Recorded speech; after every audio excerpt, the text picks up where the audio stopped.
Tindakan sivil yang saya bawa ke mahkamah untuk mengisytiharkan bahawa Perdana Menteri Anwar Ibrahim telah dilantik secara tidak berperlembagaan sebagai Perdana Menteri telah dibicarakan dan keputusan mengenai permohonan Datuk Anwar untuk membatalkan kes saya telah diberikan pada hari ini. Hakim Alice Loke telah memutuskan bahawa permohonan Anwar untuk membatalkan saman pemula saya perlu dibenarkan kerana saya, menurut beliau, sepatutnya memulakan tindakan ini melalui petisyen pilihan raya dan bukannya melalui saman pemula. Oleh itu, kes ini telah ditolak dengan kos sebanyak RM80,000.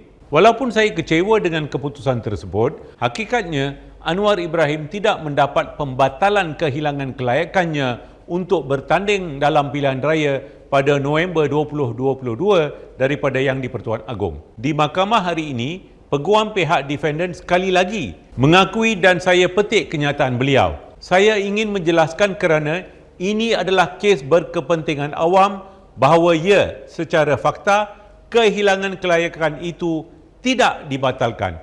Itu adalah apa yang dinyatakan oleh peguam pada hari ini. Pengakuan ini sendiri merupakan satu kemenangan bagi saya dan saya tetap berpendirian bahawa Anwar Ibrahim bukanlah seorang yang layak dari segi perlembagaan untuk dilantik sebagai Perdana Menteri.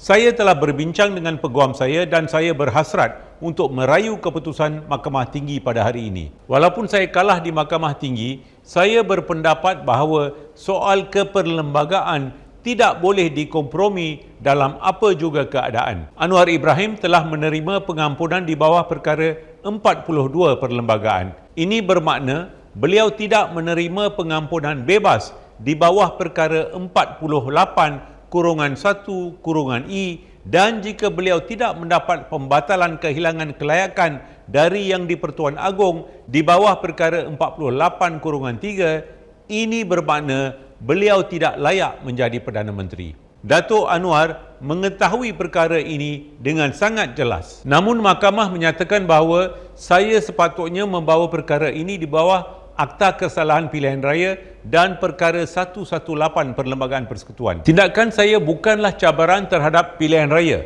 tetapi cabaran perlembagaan terhadap pelantikan beliau sebagai Perdana Menteri atas dasar beliau hilang kelayakan sejak awal lagi atau void ab initio. Walau apapun, marilah kita tunggu proses rayuan.